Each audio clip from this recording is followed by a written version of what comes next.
नहमदुहु व नुसल्ली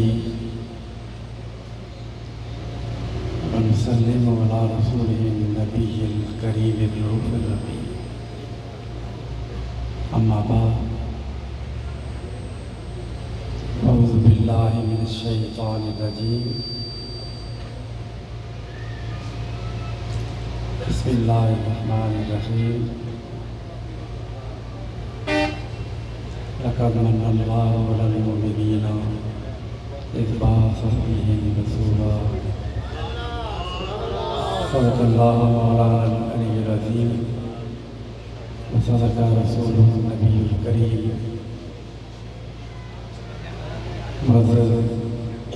मोहतरम पीर तरीक़त मखदूम सैयद कासिम अली शाह साहब गिलानी, सदर उलमाए सुन्नत हज़रत मौलाना अल्लामा कारी मोहम्मद असगर नूरी साहब अशरी साहब, तो कसीर तादाद में मेरे दाएं बाएं और मेरे सामने उलमाए किराम बड़ी कसरत से तशरीफ़ फरमा हैं और दीगर तमाम मुअज़्ज़िज़ीन अल्लाह रब्बुल इज़्ज़त के फज़ल व करम से और उसकी तौफ़ीक़ व इनायत से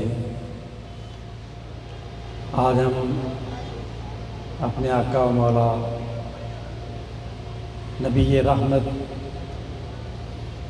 शफ़ी उम्मत सल्लल्लाहु अलैहि वसल्लम के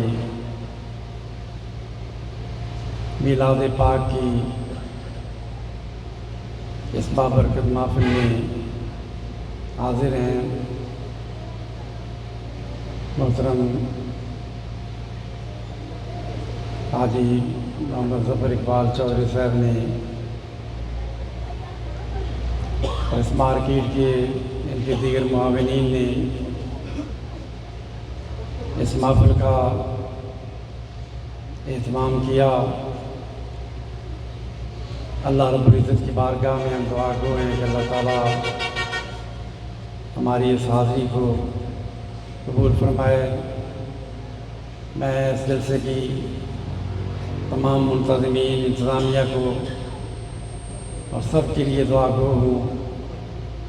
और गालिबन आज ज़फ़र साहब की सालगिरह भी है, इनका यौम विलादत भी है, जो आका के मिलाद के सदक़े ये अपनी सालगिरह को हज़ूर इस्लाम के ज़िक्र की महफ़िल में और महफ़िल मिलाद की सूरत में मुनक़िद कर रहे हैं, ताकि हज़ूर के मिलाद की बरकतें जो हैं वो भी शामिल हो जाएँ।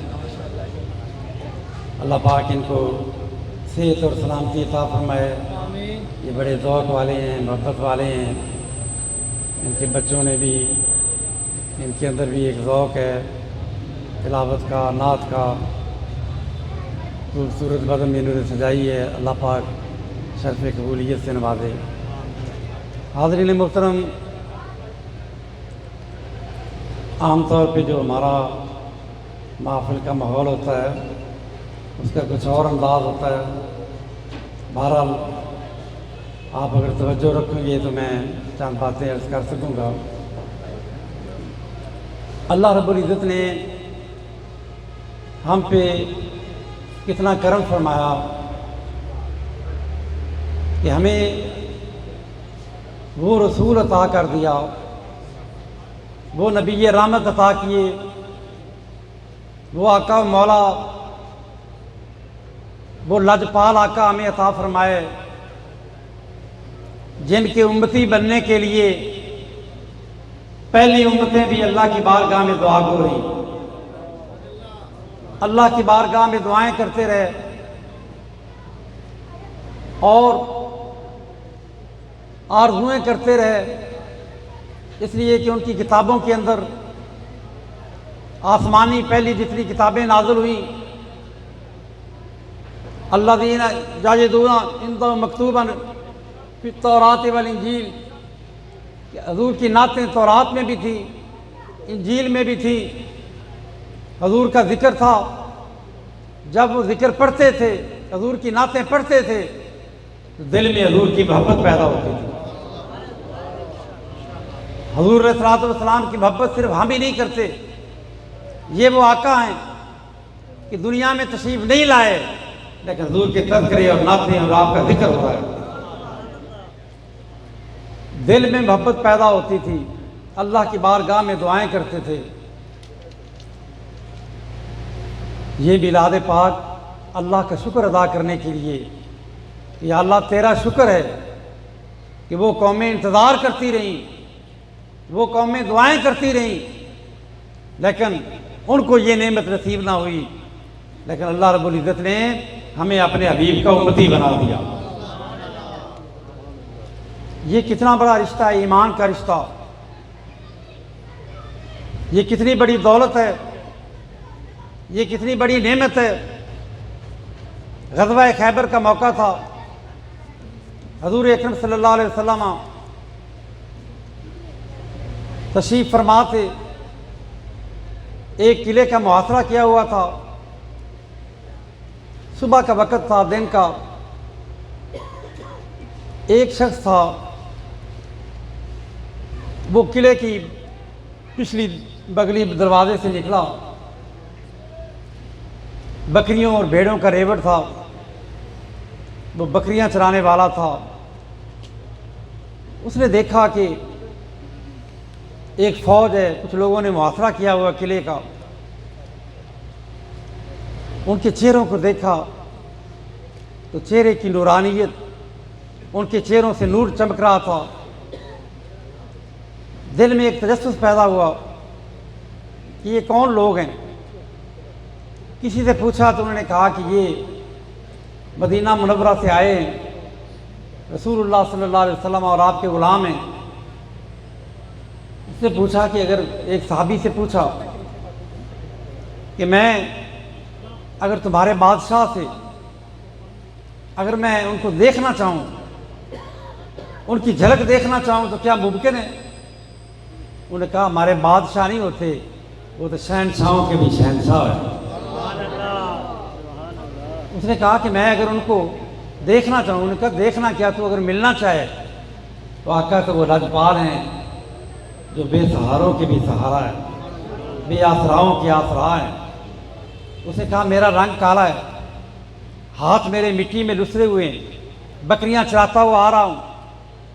मैं इस कैफियत के अंदर क्या मुलाकात कर लेंगे? उन्होंने कहा जाओ, वो सामने खैमा है, उस खैमे के सामने जब गया, अंदर दाखिल हुआ, हजूर अकरम सल्लल्लाहु अलैहि वसल्लम ने करीब बुलाया।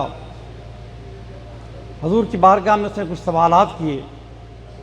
उसने कहा कि अगर मैं आपके साथ शामिल होना चाहूँ तो मुझे क्या करना होगा? हजूर अकरम सल्लल्लाहु अलैहि वसल्लम ने फरमाया कि तुझे कलमा पढ़ना होगा, तुझे ईमान लाना होगा। उसने सबसे पहले कलमा पढ़ा, अशहदु अल्ला इलाहा इल्लल्लाह व अशहदु अन्ना मुहम्मद। कलमा पढ़ के इस्लाम के अंदर दाखिल हो गया, हजूर की ग़ुलामी में आ गया। अब उसने पूछा या रसूलल्लाह मेरे ज़िम्मे क्या काम है? अब देखें ये लम्हा फ़िक्रिया है, क्योंकि ये एक मार्केट की, एक कारोबारी मरकज़ के अंदर हम बैठे हुए हैं। हजूर अकरम सल्लल्लाहु अलैहि वसल्लम ने, हमारे आका ने, हम जो मीलाद मनाते हैं तो मीलाद वाले की तालीमात क्या हैं? हजूर अकरम सल्लल्लाहु अलैहि वसल्लम ने उस बंदे को क्या फरमाया? आपने फरमाया कि पहले इसके कि मैं तुझे कोई और बात बताऊं, सबसे पहला काम जो तेरे ज़िम्मे है वो क्या है कि तू एक चरवाहा है, तेरे पास बकरियां हैं, वो बकरियां तेरी नहीं हैं, वो इस कौम की बकरियां हैं। वो किन की बकरियां थी? उन दुश्मनों की बकरियां थी जो हजूर के साथ जंग कर रहे थे। उन यहूदियों की बकरियां थी, उन गैर मुस्लिमों की बकरियां थी। हजूर ने फरमाया तेरे पास अमानत है, और इस्लाम ये कहता है, मेरा दीन ये कहता है, अल्लाह का हुक्म ये है कि किसी का भी माल हो, अगर से वो काफिर का माल क्यों ना हो, अमानत के अंदर खयानत नहीं करनी। पहले वापस जाओ, ये बकरियां उनके मालकों को वापस करके आओ। या रसूलल्लाह अगर मैं आगे जाऊंगा तो मुझे वो वापस नहीं आने देंगे। तो हुजूर ने फरमाया अच्छा इसका भी इंतज़ाम करते हैं कि तू थोड़ा सा आगे जा किले के ऊपर, बकरियों को तू आगे ज़रा आवाज़ दे और बकरियों को भगा दे, बाकी काम जो है वो अल्लाह पाक करेगा, बकरियां तेरी किले के अंदर पहुंच जाएंगी। उसने उसी तरह किया, बकरियां चली गई। उसने देखा कि जब किले के पास पहुंच गई, वापस हुजूर की बारगाह या रसूलल्लाह बकरियां पहुंच गई। अब फरमाया मेरे लिए हुक्म क्या है? हुजूर ने फरमाया कि इस वक्त किसी और इबादत का वक्त नहीं है, ये वक्त है, सुबह का वक्त था, नमाज सुबह की हो चुकी थी। फरमाया इस वक्त किसी नमाज का वक्त नहीं है, रोज़े का, अभी रमज़ान का महीना नहीं है कि तेरे ऊपर रोज़े फ़र्ज होता, हज भी तेरे ऊपर अभी फ़र्ज नहीं कि हज का भी मौका नहीं है, ज़कात अगर तेरे पास माल होगा और साल गुजरेगा तो ज़कात होगी। इस वक्त एक ही इबादत है, और वो इबादत क्या है? तलवारों की छाँव के नीचे अदा की जाने वाली। मेरे लश्कर में शामिल हो जा, जिहाद कर। जंग शुरू हुई, लड़ता लड़ता एक तीर आया, शहीद हो गया। लड़ाई ख़त्म हुई, लोगों ने ज़ख्मियों को संवार रहे थे, जो लाशें थी उनको इकट्ठी कर रहे थे। एक लाश पर लोग जमा थे, आपस में बात कर रहे थे कि ये कौन है, पहचाना नहीं जा रहा, कौन शख्स है ये। ऊपर से हज़ूर रसूल सल्लल्लाहु अलैहि वसल्लम का गुज़र हुआ। आपने फरमाया तुम नहीं जानते, मैं इसे पहचानता हूँ। पता चला कि आका अपने गुलामों को पहचान लेते हैं। वो जब कब्र की मंजिल होगी, कब्र के अंदर जब सारे छोड़ के चले जाएंगे, आका लाजपाल करीम कब्र के अंदर भी तशरीफ लाते हैं, और ताल्लुक पक्का हो, निस्बत पक्की हो, तो आका अपने गुलाम को पहचान लेते हैं।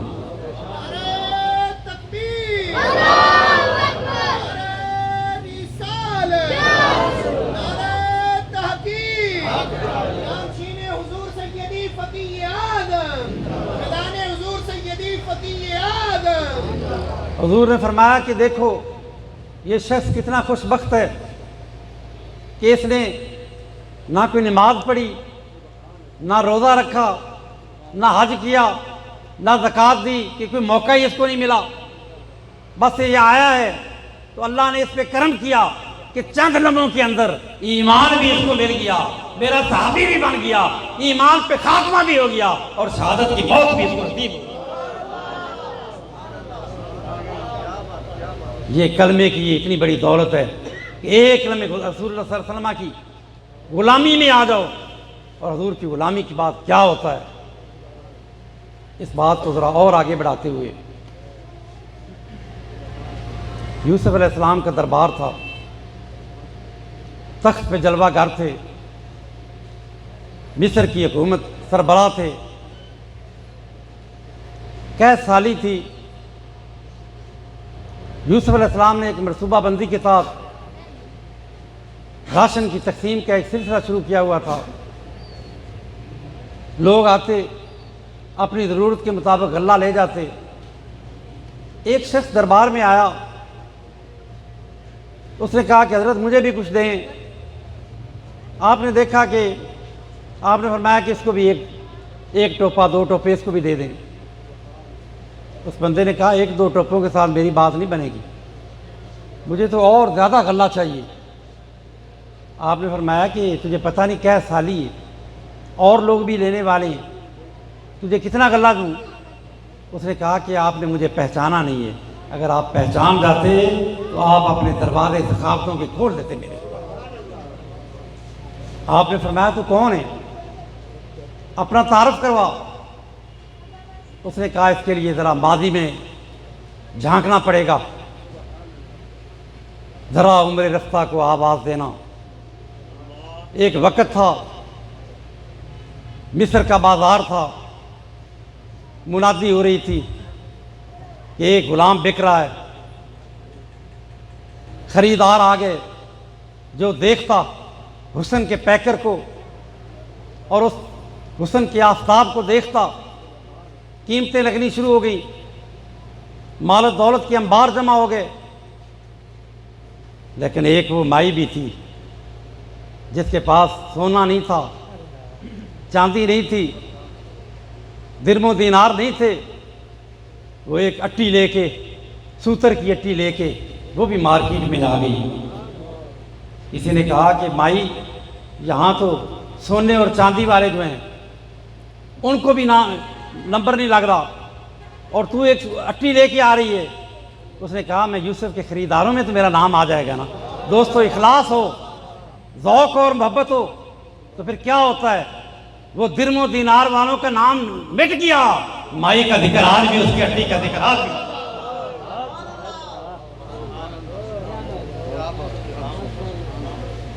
ग़ज़वा तबूक था, ये बात को याद रखना, इससे आगे चलेंगे। ग़ज़वा तबूक था, हज़ूर अकरम सल्लल्लाहु अलैहि वसल्लम ने चंदे का ऐलान किया, इसलिए कि जितनी जंगें हुई थी उन सब में से जो सबसे दूर इलाके में जाके जाना था, ये ग़ज़वा तबूक था। शाम की सरहद पर वहाँ जाके लड़ाई करनी थी, और जितनी जंगें हुई थी सबसे ज़्यादा फ़ौज इस ग़ज़वे के अंदर इकट्ठी हुई। 40,000 का लश्कर जर्रार था।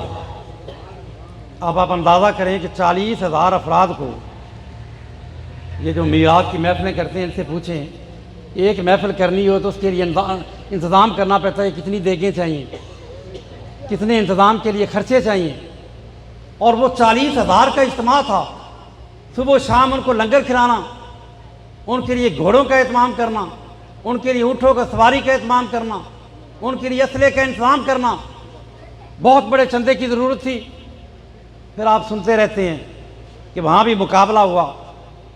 हज़रत उमर फ़ारूक ने कहा था कि हर मामले में अबू बकर बढ़ जाते हैं, आज मैं इतना दूंगा, अबू बकर पीछे रह जाएंगे।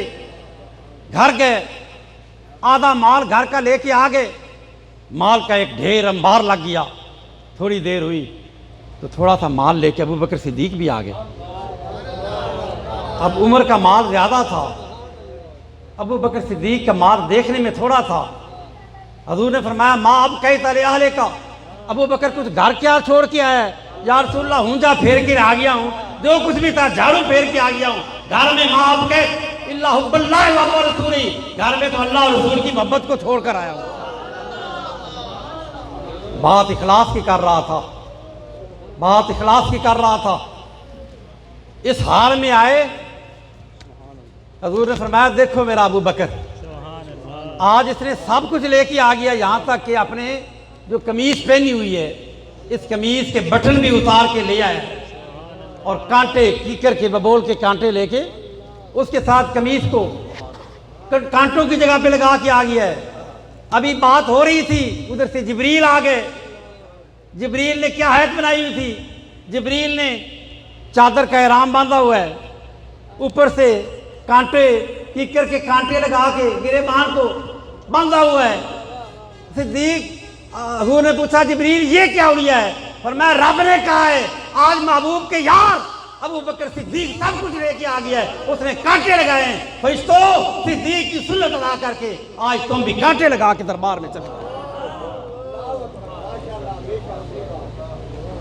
ये तो था बड़े लोगों की बात। एक ऐसा भी था जो हजूर का गरीब गुलाम था, और जो गरीब होते हैं ना, इनके अंदर जज्बा बड़ा होता है। वो था गरीब, लेकिन दिल हजूर की मोहब्बत से अमीर था। जब वो देखता था कि कोई इधर से ढेर लेके आ रहा है, किसी ने गल्ले के बोरी उठाई हुई है, कोई इधर से दिरहम दिनार लेके आ रहा है, दिल में ख्याल आया कि मेरे पास भी कुछ होता। हाय हाय, उजता गरीब हाँ पर दिल अमीर है। दिल ये चाहता था कि मेरे पास खजाने हों तो मैं यहाँ पे अंबार कर दूँ। सोच सोच के घर से बाहर निकला। मगरिब का वक़्त था, एक यहूदी का बाग था, उस बाग में वाले से कहने लगा कि मजदूरी करवानी। उसने कहा कि बड़े बड़े डोल होते थे, बोके। उसने कहा पानी भर के इस बाग को सैराब कर, उजरत क्या देगा? उसने कहा कि एक डोल के बदले एक खजूर मिलेगी, एक डोल के बदले एक खजूर मिलेगी। वो सारी रात मजदूरी डोल खींच खींच के, तो सुबह अजानों के वक़्त मजदूरी कितनी बनी, एक छोटी सी थैली जो थी वो खजूरों की उसने ये उसको दे दी। अब वो सुबह की नमाज का वक़्त हुआ, वो हाथ में उसने वो गुठली पकड़ी हुई, एक हाथ में वो छोटी सी बुझकी थी थैली पकड़ी हुई है।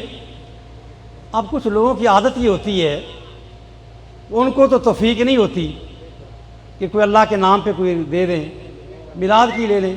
जिस जहाँ बैठे हैं कोई मिलाद के लिए दे रहा हो ना तो बड़ा मजाक, रो जी पैसे चौखे हैं ना जी, वो जी वो फलाना जी, बातें करेंगे।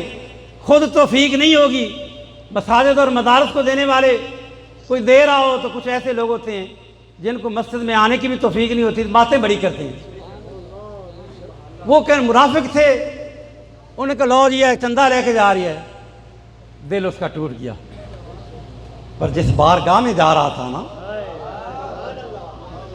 ये बारगाह तो वो है कि तू बचा बचा के न रख इसे, तेरा आईना है वो आईना कि शकिस्ता हो तो अजीज पर है निगाहे आईना साफ। हजूर तो दिलों की दिल टूट गया था, चेहरे पर गम के आसार थे, हाथ में वो छोटी सी वो थैली पकड़ी हुई थी। हजूर ने अपने गुलाम को देखा कि पैगंबर तो रखता है दिलों की भी खबरदारी। हजूर ने फरमाया बिलाल जल्दी आओ। हजूर हुक्म फरमाया देख मेरा इस गुलाम को कि ये कितनी बड़ी दौलत लेके आया है। बिलाल इधर उधर देखने गए, दौलत कहाँ है? हाथ में एक छोटी सी थैली थी। हजूर ने वो थैली पकड़ी, बिलाल को कहा कि बिलाल तुझे पता है इसमें एक एक खजूर इतनी कीमती है कि सारी रात मेरा ये गुलाम जाग कर बाग को पानी लगाता रहा है। ये उसको मजदूरी मिली, वो सारी की सारी घर एक खजूर भी नहीं रखी, सारी की सारी इधर लेके आया है।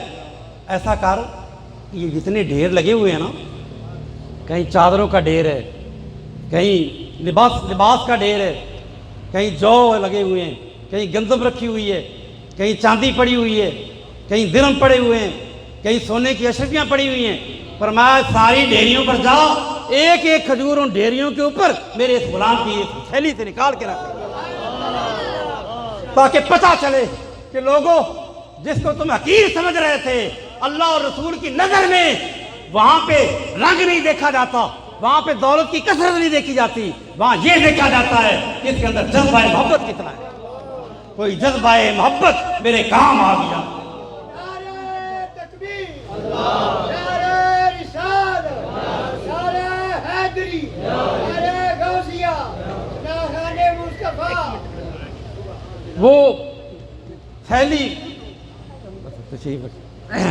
वो थैली उससे हज़रत बिलाल निकाल के एक एक खजूर ऊपर रख रहे हैं। तो बात कर रहा था कि जंग में और भी लोगों ने दिया, पर उस गुलाम का नाम आज भी तारीख में आता है कि थी तो थोड़ी सी खजूरें, लेकिन हर डेयरी के ऊपर रखी हुई है। तो यूसुफ अलैहिस्सलाम का जब सौदा हो रहा था, फिर एक ख़रीदने वालों ने ख़रीद लिया, अजीज़ मिस्र घर लेके गया। ये सारी बातें आप उलमा से सुनते, मैं इससे जो बात नतीजे की निकालना चाहता हूँ। फिर वो वक्त आया कि यूसुफ अलैहिस्सलाम हुस्न के जोबन पर थे, नौजवानी का आलम था, बहुत बड़ा इम्तिहान आ गया, बहुत बड़ी आजमाइश आ गई। अजीज़ मिस्र की बीवी उनको अंदर ले गई, गुलाम थे, मालिक का कहना कैसे मोड़ सकते हैं। अंदर गई, ताला लगा दिया, दूसरे कमरे के अंदर, तीसरे कमरे के अंदर, 7 कमरों के अंदर जाके मसहरी लगी हुई है, कमरा सजा हुआ है, कोई देखने वाला मौजूद नहीं है, दावत गुनाह देती है। यूसुफ अलैहिस्सलाम अल्लाह की बारगाह में आँख ऊपर उठाते हैं, कहते मौला आज तू ना मदद करें तो मैं कुछ नहीं कर सकता। या अल्लाह तेरी मदद, तेरी तरफ तौफीक इनायत की ज़रूरत है। अब देख रहे थे एक ताला नहीं, 7 दरवाज़ों को ताले लगे हुए हैं, लेकिन यूसुफ अलैहिस्सलाम इसके बावजूद अपनी आंखों के सामने देख रहे हैं कि ताला लगा हुआ है, पर वहाँ से दौड़ते हैं दौड़ते हैं। मौलाना रूम कहते हैं कि बंदे जब गुनाह के अंदर तू गिर जाए वहां से दौड़ना तेरा काम है, रास्ते खोल देना रब का काम। तू ये समझता है कि रास्ते बंद हो गए? कभी आपको, हर एक बंदे को तजर्बा, सड़क पे जा रहा हूँ, खुली सड़क हो और रास्ते में ट्रैफिक ज़्यादा ना हो, दाएं बाएं दरख्त होते हैं सड़क के, किसी गाड़ी पे जा रहा हो, साइकिल पे जा रहा हो, मोटरसाइकिल पे जा रहा हो, तो दूर के जो दरख्त होते हैं वो यूँ लगते हैं ऐसे, यूँ लगता है कि आगे दरख्त मिले हुए हैं और सड़क बंद है। मौलाना रूम कहते हैं कि बंदा वहीं खड़ा रहे, ये सड़क तो बंद है, आगे कैसे जाऊँ? वो सारी उम्र वहीं खड़ा रहेगा, रास्ता नहीं मिलेगा। फरमाया बंदे तू आ तो सही ना, कदम उठाना तेरा काम है।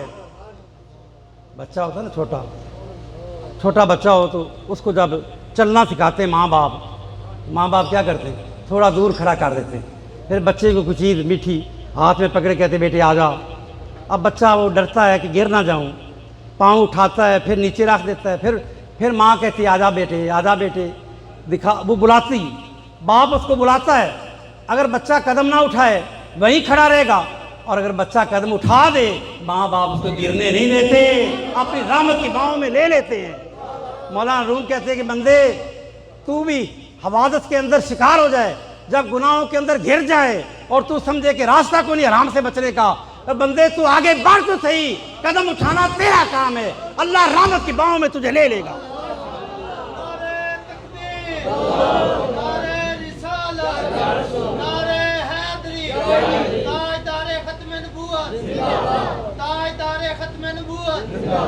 तो यूसुफ अलैहिस्सलाम वहाँ से दौड़े, एक ताला खुला, दरवाज़ा खुल गया, भागे, दूसरा तीसरा चौथा, दरवाजे खुलते गए, आखिरी दरवाजे पे पहुँचे। इत्तेफाक ऐसा हुआ कि उधर दरवाज़ा खुला, उधर अजीज़ मिस्र सामने आ गया। इन्ना कैदा कुन्ना अजीम, मकर बड़ा है औरतों का। फ़ौरन पैतरा बदल दिया, कहा देख तेरी बीवी के साथ ये बुरा इरादा कर रहा है। बड़ा मुश्किल मकाम था, बड़ा इम्तिहान का मकाम था। अब वहाँ पे गवाह कोई नहीं, घर में तो उसी की चलनी थी, मालिक ने तो उसी की बात सुननी थी। उस आन में अल्लाह ने मदद क्या की? कुरान कहता है शाहिद मिन आलिहा, कि उस अजीज़ मिस्र के घर में से एक गवाह आ गया, एक गवाह आ गया। गवाह कौन था? वो पींगा पर लटक रहा था, पंगूड़ा था, उस पंगूड़े के अंदर एक छोटा सा बच्चा था दूध पीता। वो बच्चा पंगूड़े से बोला, और रब चाहे जो पैदा कर सकता है वो चाहे तो बच्चों की जुबान भी दे सकता है। उसने कहा कि ओ सुन अजीज़ मिस्र, इनका ना कमीसु खुदा मिन कोबलिन, उसकी कमीज देख, आगे से फटी हुई है, पीछे से फटी हुई है। वो था बच्चा, पर आज चीफ जस्टिस बनकर वो भगोड़े के अंदर आके फैसला कर रहा है। उसने कहा पीछे से फटी हुई कमीज या आगे से फटी हुई? कमीज अगर पीछे से फटी है तो यूसुफ सच्चा, वो पीछे से खींच रही थी, देखा कमीज पीछे से फटी हुई है। यूसुफ अलैहिस्सलाम बरी हो गए। उस बंदे ने कहा कि हज़रत यूसुफ, पंगूड़े में जिस बंदे ने गवाही दी थी आपकी, वो मैं था।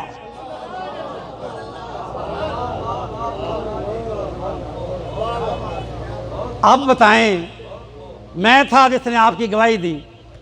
तू से? और खजानची को हुक्म दिया 250 मान गंदम लेके आ। पहले एक टोपा दे रहे थे, 250 मान गंदम आ गई, 100 सोने की अशरफियाँ, 100 तोला सोना लेके आ, इसको माला माल कर दो, इसने मेरी गवाही दी थी, रब ने वाज की। पर मैं यूसुफ, ये बंदा कौन है जिसने सारी ज़िंदगी एक बार तेरी शहादत दी थी, एक बार तेरी गवाही दी थी। यूसुफ ने इनाम की बारिश कर दी। यूसुफ तू मखलूक है, मैं खाल के कायनात हूँ। कल जब क़यामत का दिन होगा तो हजूर की उम्मत जब मैदान माशर में आएगी, मैं उनको कहूँगा कि तुम सुबह भी कहते थे, शाम भी गवाही देते थे, अशहदु अल्ला इलाहा इल्लल्लाह व अशहदु अन्ना मुहम्मदन अब्दुहु व रसूलुहु। यूसुफ मखलूक होकर एक दिन की गवाही पर इतना इनाम दे रहा है, और मेरा जो बंदा सुबह शाम गवाही देगा, सुबह शाम कलमा पढ़ता होगा, ये कलमे का रिश्ता इतना बड़ा है दोस्तों। अल्लाह ने फरमाया तुम ये मामूली बात ना समझो, ये नेमतें कैसे मिली, सदका सोने सच्चे नबी मोहम्मद मुस्तफा। फरमाया लक़द मन्नल्लाहु अलल मोमिनीन, कि अल्लाह ने ईमान वालों तुम पर बहुत बड़ा एहसान कर दिया। कभी सोचे कि हमारी किस्मत कितनी, वो पहली कौमें दुआएं करती थी, इल्तिजाएं करती थी, आरज़ुएं करती थी। कभी हमने कोई चिल्ला किया था, कोई दुआ की थी इज्तिमाई बैठकर कि या अल्लाह हमें हजूर की उम्मती बना दे। कोई इसके लिए हमने कोई जलसे किए थे, जुलूस निकाले थे। और यारो ये तो माल अल्लाह का करम है कि अल्लाह ने हमें रसूलुल्लाह के गुलामों के घर में पैदा कर दिया।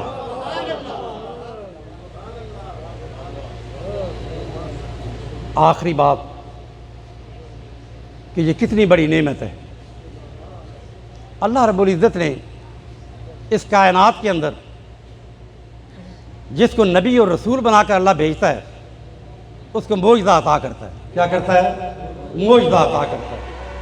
मोइज़े का मतलब ये होता है कि ज़माने के अंदर जितने भी अकल वाले हैं, जितने भी फ़न वाले हैं, जब नबी का मोइज़ा आ जाए तो फ़न वाले आजिज़ हो जाते हैं, उनके फ़न ख़त्म हो जाते हैं। जहाँ उनके फ़न की आखिरी हद होती है, नबी के मोइज़े का आगाज़ होता है। नबी आते रहे, नबियों की फहरिस्त में हजूर अलैहिस्सलाम से पहले जितने अंबिया आए, उनमें जिस नबी को अल्लाह ने कमाल के मोइज़े अता किए और कुरान में उनको बयान कर दिया, किससे कहानी की बात नहीं है, उनका नाम है हज़रत ईसा अलैहिस्सलाम। हज़रत ईसा अलैहिस्सलाम कुरान में उनके मोइज़े बयान किए। पहला मोइज़ा तो यही था कि लोगों ने तोहमत लगा दी, मरियम तू तो पाक दामन थी, तेरा घराना कितना सोना था, तू की थी, अब बच्चा कितों आ गया। रब ने कहा मरियम बोलना नहीं, तूने नहीं बोलना, अब मेरी कुदरत बोलेगी, तुमने खामोश रहना है। यूँ उठाया हुआ था हज़रत ईसा अलैहिस्सलाम को, अभी पैदा हुए, रब ने ज़ुबान दी, कुरान में उनका बयान नकल कर दिया कि मैं मरियम का बेटा हूँ, मैं मरियम का आतानी अल किताब, रब ने मुझे किताब भी दी है और हिकमत भी मुझे दी है और फरमाया कि मुझे मोइज़े दिए। दोस्तों अल्लाह पाक ने हज़रत ईसा अलैहिस्सलाम को कितने मोइज़े दिए? एक मोइज़ा ये था, बड़े मोइज़े थे, मैं इख्तिसार के लिए, एक मोइज़ा ये था कि उस दौर के अंदर बड़े बड़े तबीब मौजूद थे और उन तबीबों के पास दुनिया जहान की हर मर्ज़ का इलाज था, लेकिन दो मर्ज़ें ऐसी थी जिनका उनके पास इलाज नहीं था। एक कोढ़ी का इलाज नहीं था, कोढ़ चल जाए तो उसका इलाज नहीं था। एक नाबीनेपन का इलाज तो था, लेकिन अगर कोई मादरजादा होता तो उसका इलाज उनके पास नहीं था। रब ने ईसा अलैहिस्सलाम को कहा कि दोनों मोइज़े तुझे देता हूँ। कोढ़ी आएंगे, फूंक मारेगा, हाथ फेरेगा तो शफा मिल जाएगी, और अगर नाबीने आएंगे तो तू हाथ फेरेगा, उनको आंखें मिल जाएंगी, और अगर कोई मुर्दा आ जाएगा तो कुंभ कहेगा, कुंभ बिइज़्निल्लाह कहेगा, मुर्दा जिंदा हो जाएगा। मुर्दा जिंदा, कोढ़ी आ रहे, हाथ फेरते शफा याब, नबीने को पकड़ के लाते हैं, आया था तो पकड़ के लाए थे, हाथ फेरा, आंखें मिल गई। मुर्दा आप कहते खड़ा हो जा, मुर्दा जिंदा। यहाँ से शाह साहब बैठे इसलिए मैं इस बात को ज़रूर सुनाऊंगा। बगदाद का चौक था, एक पादरी खड़ा हो गया और वो कहने लगा कि हमारे नबी की शान ज़्यादा है। लोगों ने कहा तू बगदाद शहर के अंदर यहाँ मुसलमानों के मजमे में खड़े होकर ये क्या कह रहा है? उसने कहा मैं सही कह रहा हूँ। दलील क्या है? कि मेरे नबी ने मुर्दे ज़िंदा किए, तुम्हारा कुरान कहता है, और तुम्हारे नबी ने मुर्दे ज़िंदा किए। अब वो लोग थे ना उसकी बातों में आ गए, वरना हजूर ने तो वो उन चीज़ों में जान डाली है जिनमें जान होती नहीं। वो खजूर का खुशक तना मदीने की मस्जिद में, हजूर की मस्जिद में वो तना हजूर के हिजर और फिराक में आए भर भर के रो रहा है। सही बुखारी में आता है, पूरी मस्जिद गूंज उठी। इमाम शाफी फरमाते हैं कि हजूर ने तो उस चीज़ के अंदर जान डाल दी, उसके अंदर मोहब्बत डाल दी। वो रो रहा है हिजर और फिराक से, जैसे जिंदा इंसान रोते हैं।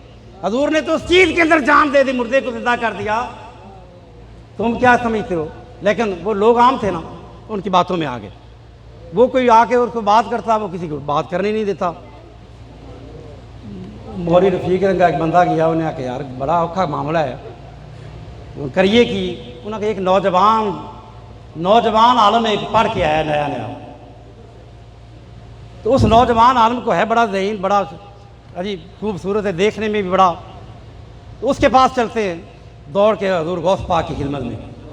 आपका इब्तदाई दौर था, हजूर आज तो मामला बड़ा ख़राब हो गया, चौक भरा पिया है, तो मजमे की बड़ा रश है, तो ईसाई पादरी वाद कर रही है, यह गल्लां करता पे। फिर मैं जानना, आप गए मजमे को चीरते हुए आगे गए, उसने देखा ये नौजवान है, ये क्या बात करेगा। उसने कहा बात कर, क्या कर रहा है? मेरे नबी की शान है। क्यों जी? उसने कहा जी मेरा नबी मुर्दे जिंदा करता। उन्होंने कहा मैं नबी नहीं हाँ, सुन ले, नबूवत का दरवाज़ा बंद हो गया, ला नबी आबादी बलार। हजूर ने फरमा दिया है नबी खत दरवाज़ा बंद हो गया, मैं नबी नहीं, नबी का गुलाम हूँ। ये मुर्दे मैं जिंदा कर दे माँ, तो मेरे नबी का कलमा पड़ेगा। था पादरी पर बात का जुबान का पक्का था। उसने कहा जी बिल्कुल, अगर तुम मुर्दा जिंदा कर दो तो और मुझे क्या चाहिए? चल बता के कौन सा मुर्दा जिंदा करूं। चला पुराने कब्रिस्तान में गया, एक पुरानी कब्र को कहा इसको जिंदा करो। आपने कहा बता तेरे नबी क्या पढ़ते थे मुर्दा जिंदा करने के लिए? उन्होंने कहा कि वो तो कहते थे कुम बिइज़्निल्लाह, अल्लाह के हुक्म नाल खड़ा हो जा। पर मैं नबी नहीं, पर आज नामूस से रिसालत का मसला है, आज नबी की अजमत का मसला है। आज मैं ये नहीं कहूंगा कुम बिइज़्निल्लाह, तुम्हारे नबी कहते थे कुम बिइज़्निल्लाह, मैं कहता हूं मुर्दे अब्दुल कादर हुक्म कहता है कुम बिइज़्नी, मेरे हुक्म नाल खड़ा हो जा। कब्र फट गई, बंदा मिट्टी झाड़ता बाहर निकला। फरमाया बस यही देखना था। इधर कब्र फटी, मुर्दा बाहर निकला, इधर पादरी कदमों में गिर के कहने लगा ऐ गौस तुझ पे तेरे नबी पर मैं भी ईमान लाता हूँ, बड़ा मुझे कलमा अशहदु अल्ला इलाहा इल्लल्लाह।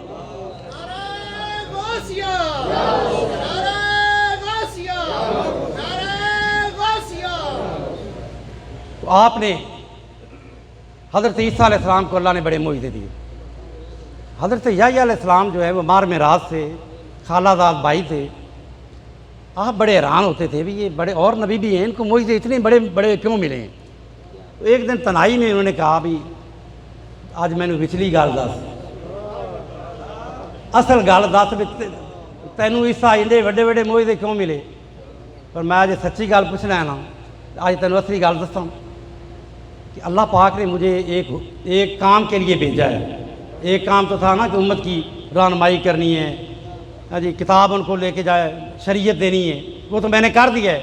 बस एक काम रह गया है। वो काम क्या है? काम ये है कि अल्लाह ने मुझे भेजा है इसलिए कि ईसा तूने एक जाके ऐलान करना है।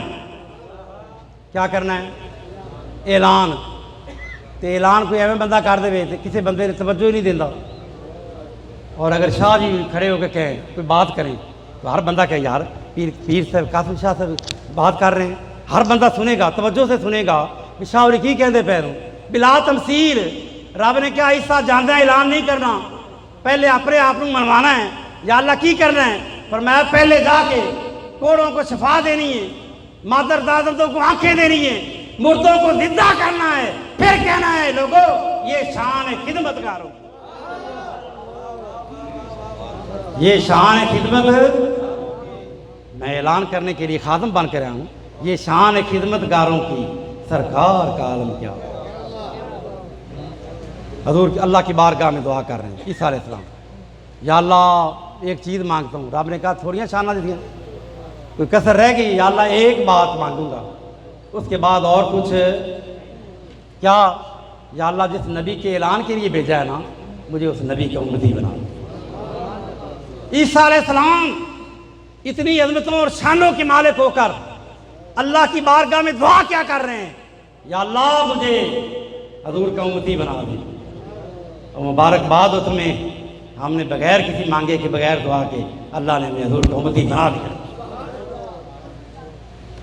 लक़द मन्नल्लाह, ये हम मिलाद इसलिए करते हैं ताकि अल्लाह का शुक्र अदा करें कि मौला तेरा शुक्र है। मिलाद के साथ हज़ूर अलैहिस्सलाम के इस महीने, मिलाद के महीने में बतौर ख़ास, वैसे तो हर मुसलमान को, शेख अब्दुल्लाह के मुतज़्ज़िर भी फरमाते हैं कि हर रोज़ ईमानदार को कम अज़ कम 300 मरतबा दरूद पढ़ना चाहिए, कम अज़ कम। भाई हज़ूर का, ये हज़ूर मोहसिन है हमारे, हज़ूर के सदक़े तो हम हैं, हज़ूर की उम्मती हैं। तो रबीउल अव्वल के महीने में तो ज़्यादा कोशिश करनी चाहिए। कोई दिन ऐसा ना हो कि हम दरूद पाक से खाली हमारी ज़ुबान रहे, बल्कि बच्चों को बिठा के रोज़ाना, ये भी एक मिलाद का तरीका है, घर बैठ कर बच्चों के साथ बैठ के दरूद पढ़ें, रोज़ाना दरूद पढ़ें, और साथ ही हज़ूर की सुन्नतों पर, हज़ूर की उस फैसला पर अमल करें। अल्लाह पाक हमें तौफीक अता फरमाए।